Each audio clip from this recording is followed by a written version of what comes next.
Hello दोस्तों, Hindi class में आपका स्वागत है। दोस्तों, आज की क्लास में हंस और मूर्ख कछुआ का कहानी है। इस कहानी के माध्यम से आपको हिंदी पढ़ना का सिखाऊंगा, कैसे आप हिंदी का पढ़ने का प्रैक्टिस करेंगे और एक एक शब्द को पढ़ूंगा। जहां भी कठिन शब्द आएगा उसे लिखना भी सिखाऊंगा। दोस्तों, बिना क्लास को देरी किए चलिए क्लास को स्टार्ट करते हैं। उससे पहले आपसे यही रिक्वेस्ट है कि चैनल को सब्सक्राइब कर ले और बेल आइकन दबा दे, ताकि रोज का क्लास मिलता रहे, कोई भी क्लास आप मिस न कर पाए। दोस्तों देखिए, एक जंगल के बीचों बीच एक तालाब था। जंगल के बीच, ठीक है, बीचों बीच यानी जंगल के सेंटर में बीच में एक तालाब था, जहां जानवर आकर अपनी प्यास बुझाया करते थे।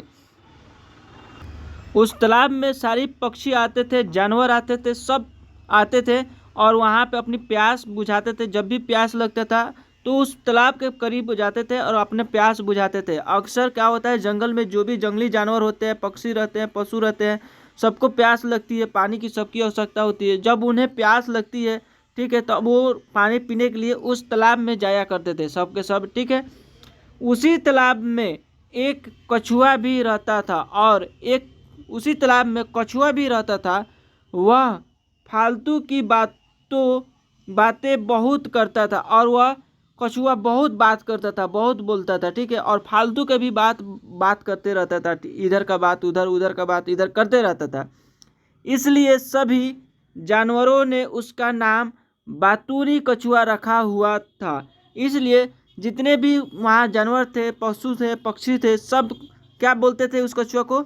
बातूनी कछुआ, ठीक है, यानी बहुत ज़्यादा बात करता था, इसलिए उसका नाम ही रख दिए थे बातूनी कछुआ।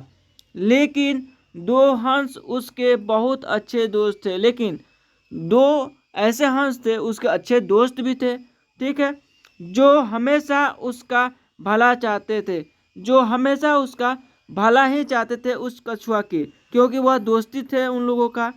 एक बार गर्मी के मौसम में तालाब का पानी, ठीक है, अब क्या होता है कि एक बार क्या होता है कि गर्मी का मौसम आता है, ठीक है, और तालाब का पानी धीरे धीरे सूखने लगा। और पानी है जो धीरे धीरे सूखने लगता है, जब गर्मी का टाइम आता है, मौसम आता है, तो तालाब का पानी कम होने लगता है, ठीक।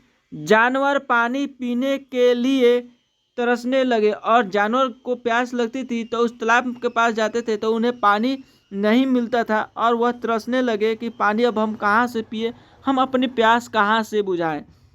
यह देखकर हंसों ने कछुए से कहा कि इस तालाब का पानी कम हो रहा है और हो सकता है कि यह बहुत जल्दी सूख जाएगा। और यह सब कुछ देखते हुए कछुआ से हंस ने बोला कि देखो भाई, तालाब की जो पानी है वह सूख रहा है, धीरे धीरे कम हो रहा है और हो सकता है कि अब बिल्कुल सूख जाए, पानी थोड़ा भी ना बचे, ठीक है। अब कछुआ से ये बोलते हैं, तुम्हें यह तालाब छोड़कर कहीं और चले जाना चाहिए, और यह तालाब छोड़ करके कहीं और चले जाना चाहिए जहाँ पानी ज़्यादा हो, ठीक। इस पर कछुए ने कहा कि मैं यह तालाब छोड़कर कैसे जा सकता हूँ। और इस बात को सुन करके कछुआ ने बोला कि यह तालाब मैं छोड़कर कैसे जा सकता हूँ, और यहाँ आसपास कोई तालाब भी नहीं है, और यहाँ पे आसपास में कोई तालाब भी नहीं है जिससे मैं वहाँ जा सकूँ इसे छोड़कर। लेकिन हंस अपने दोस्त का भला चाहते थे, लेकिन हंस जो था वह अपने दोस्त का भला चाहते थे, उसे अच्छा सुझाव दिया। लेकिन क्या होता है कि उन्होंने अपने दोस्त की मदद करके लिए खूब सोचा, करने के लिए, ठीक है, करने के लिए खूब सोचा और एक तरकीब भी निकाली कि अपने दोस्त को कैसे बचाया जा सके, कैसे मदद किया जा सके।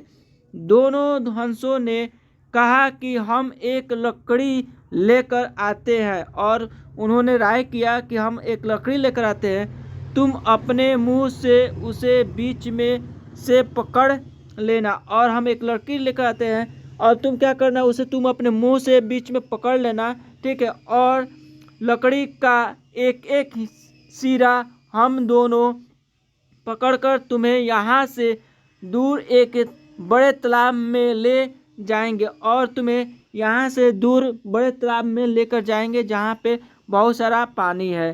ठीक है, उस तालाब में बहुत सारा पानी है, उस तालाब में बहुत सारा पानी है और वो कभी नहीं सूखता और वह कभी भी नहीं सूखता। ठीक है, कछुआ उनकी बात मान गया और कछुआ है जो उनकी बात मान गया और हंसों के साथ जाने के लिए तैयार हो गया और जो हंस उनके दोस्त थे उनके साथ जाने के लिए तैयार हो गया। उड़ने से पहले हंसों ने सोचा चेतावनी दी कि वह रास्ते में कुछ भी न, और उड़ने से पहले वह चेतावनी दे दी हंस ने कि रास्ते में कुछ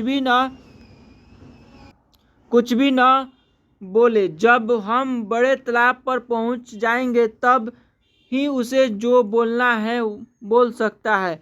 और रास्ते में उड़ने से पहले इन्हें समझा देते हैं कि तुम बीच में कुछ भी मत बोलना, जब तुम अपने मुंह मत खोलना। ठीक है, चुपचाप लकड़ी को पकड़े रहना। ठीक है, जब हम तालाब में पहुंच जाएंगे उस बड़े तालाब में तब जाकर तुम बोलना, जो भी तुमको कुछ बोलना है कहना है तब बोलना, बीच में रास्ते में मत बोलना। कछुए ने हाँ में उत्तर दिया और कछुए ने हाँ में उत्तर दे दिया और लकड़ी को पकड़ लिया और लकड़ी को पकड़ लेता है। वो दोनों हंस लकड़ी को पकड़कर उड़ चले और दोनों हंस लकड़ी को पकड़कर उड़ चले। यानी ये लकड़ी हो गया। ठीक है, और यहाँ पे हंस एक पकड़ लिया लकड़ी और यहाँ पे एक लकड़ी पकड़ लिया। ठीक है, और कछुआ यहाँ पे पकड़ लिया और यहाँ दोनों ये उड़ने लगे। ठीक है, ये उड़ने लगे और उड़ उड़ के चलने लगे। ठीक है, इस तरह से हुआ। अब क्या होता है, उड़ चले। ठीक, वो उड़ते हुए एक गांव के ऊपर से निकले और उड़ते हुए ऊपर आसमान में एक गांव के ऊपर से निकले। गांव वालों ने ऐसा पहली बार देखा था और गांव वालों ने ऐसा पहली बार देखा था। सभी तालियां बजाने लगे और सभी ताली बजाने लगे। यह देखकर कछुए से रहा नहीं गया, यह देख करके कछुए से रहा नहीं गया और बोला कि नीचे क्या हो रहा है, और फिर बोल देता है कि नीचे क्या हो रहा है। जैसे ही उसने बोलने के लिए मुंह खोला और जैसे ही उसने बोलने के लिए मुंह खोलता है तो क्या होता है, उसके मुंह से लकड़ी छूट गई और उसके मुंह से लकड़ी छूट जाती है और वो नीचे गिर गया और वह नीचे गिर जाता है। ऊंचाई से नीचे गिरने के वजह से कछुआ मर गया और ज़्यादा ऊंचाई से नीचे गिरता है तो वह क्या होता है कि मर जाता है। और हंस अफसोस करते हुए वहाँ से चले गए और हंस जो थे वहाँ से अफसोस करने लगे और वहाँ से चले गए। दोस्तों, इस कहानी से हमें क्या शिक्षा मिली, आइए देखते हैं। ठीक है, इस कहानी से हमें यह शिक्षा मिली, हमें बिना वजह और बिना मतलब के कुछ भी नहीं बोलना चाहिए। हमें बिना वजह का कुछ भी नहीं बोलना चाहिए। कभी जब मतलब हो, जब कोई ज़रूरत हो, जब बोलने की टाइम हो तब बोलना चाहिए, ऐसे फालतू में नहीं बोलना चाहिए। ऐसा करने से हमारा ही नुकसान होता है और बार बार बोलने से, बार बार कुछ बोलने से अपना ही नुकसान होता है, अपना ही वैल्यू ख़राब होता है। दोस्तों, आज की क्लास में आप क्या सीखे कमेंट करके बताइए और मिलते हैं अगले क्लास में। तब तक के लिए जय हिंद, जय भारत और चैनल को सब्सक्राइब कर लीजिए।